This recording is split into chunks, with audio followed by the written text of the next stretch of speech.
Royalties, one of the biggest ways of revenue collections for artists, and Africa is not short of either artists or good music. So, where do we stand in terms of royalty collections? Africa has collected this year 75 million euros. This is coming from 37 copyright societies spread over 31 African countries. This is a good news, but the bad news is this is really low compared to the actual potential of the Africa creative music industry. Eric, as a high school student... However, with the rest of the world performing well on this front, what might be holding Africa back?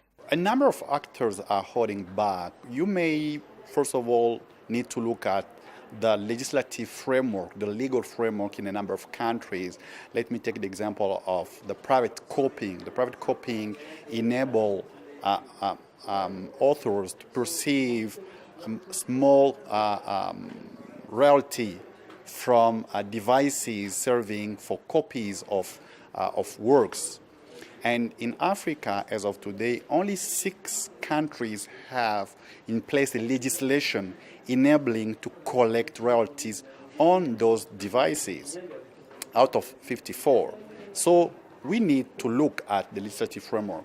The other hurdle we may need to look at is licensing of big players, big users like broadcasters. We have conducted a survey as CISAC in Africa in 22 countries, and what came out is only 40% of radios and 30% of TVs are paying royalties. It means we are missing royalties coming from 60% of radio and 70% of TVs. Definitely, we need also to see how we need to address the issue of licensing of broadcasters. My participation in every musical. To reverse this trend, renowned musician Eric Wainaina said it's high time proper systems of revenue collections be put in place so that musicians can earn their dues. There can be no corruption in that situation at all, and there needs to be absolute transparency and investing in the best software to make that happen. Like, for example, when I was in college, my professors used to talk about you buy a hard disk, for a really cheap hard disk. When one is more expensive, one is cheaper, but you're going to put literally years of work on this little cheap device, right? And so it's better to invest in the thing that for sure is going to work for you. And so it's important for us to do the right research, get the right bidders to come and present the systems that they have that we can use, and put them into operation. I have the great honor.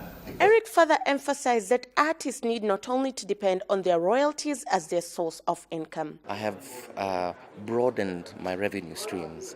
There are at least between 8 and 10 different revenue streams that I depend on.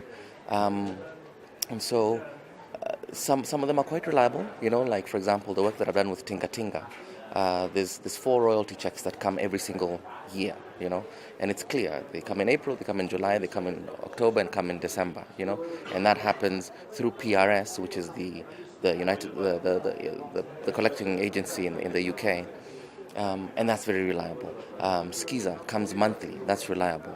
But I think that while we wait for revenue collection to be streamlined, I would encourage artists and composers and producers to broaden their revenue streams so they're not only depending on one thing, and that will reduce their frustration. The same sentiments were echoed by accomplished music producer Eric Musyoka of Decimal Records, who pointed out that there are other means of making money from music. Licensing, brand management, merchandising. Yeah. And performances, definitely performance is the bulk of the money, but you can expand your market. You can license your songs to catalogs for publishing. If he doesn't want to accept that. To achieve this, Musyoka was emphatic that an artist must position themselves strategically in the market. It's an issue of positioning yourself and understanding where your audience is and how to capitalize on. One thing you must understand is that music in itself is not the product. You, the artist, are the product. Yeah. So your music is a tool to help you sell something else. Yeah. So you can You can see what Jay-Z has done with his music. He sold his brand using music. So you can use music as a carrier to try and do other products. Dr. Dre is selling headphones. Why does Reebok get musicians to endorse their shoes? Yeah, because music is just a passion point. It's the easiest passion point on mankind. Sports and music go hand in hand. They're just whatever points. When you go to look at how Man City is making their money, the bulk of their money doesn't come from gate collection, guys coming to watch the ball. It's licensing that match to TV station, commercializing their merchandise and commercializing their brands and merchandising. Same thing with music. So that we have to look at it from that angle.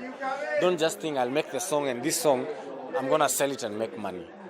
There's that aspect. It's not a wasted product, but use it to scale up and move to bigger things. Another key area that determines the amount of revenue an artist makes from music is the quality of the production. To this end, Nick Loader, a sound engineer, said that artists must invest in their art before putting it out to the world. I think it plays a big role,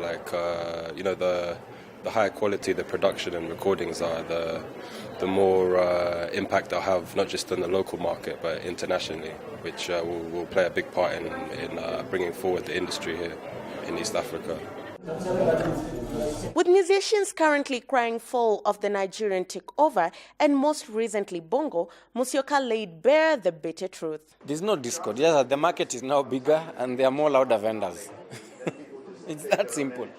You just need to go back and the guy who shouts Mare, Mare, Mare is the guy who sells the most merchandise. So that's how I look at it. It's just that the competition is now way higher. There are way more people in the market, so you have just to stand out. And it takes a lot of effort. And you must know where to position yourself so that you stand out and be counted among the greatest. Music might not be a lucrative venture for many artists currently, but hey, music worldwide has made artists like Jay-Z, P. Diddy, Beyonce, Michael Jackson, Adele, Taylor Swift, among many others, dollar millionaires. Question is, are their Kenyan counterparts willing to invest in their craft? Food for thought. For Brand Plus TV, I'm Undiro Oganga. So there we were working together professionally.